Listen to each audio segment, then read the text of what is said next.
Hello 18! Welcome back to my channel. Thank you for clicking this video. Mayroon tayong namataang post ng Lollapalooza na kung saan nabago daw ang line-up ng mag-perform sa pinakamalaking festival sa buong mundo. Ang first batch na mag-perform ay si Lorde at si John Summit at kasama dyan ang ating mahalima, SB19.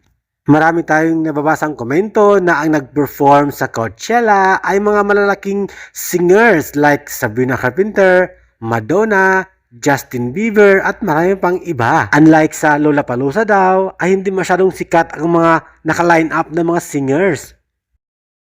For meanwhile, narito ang prediction at interpretation ng ating 18 regarding sa line-up kasama ang ating mahalima o the King of P-Pop SB19. Kaya naman samahan nyo ako at basahin natin ang mataas na post ng isang certified 18 at diehard fan ng SB19 regarding sa Lollapalooza.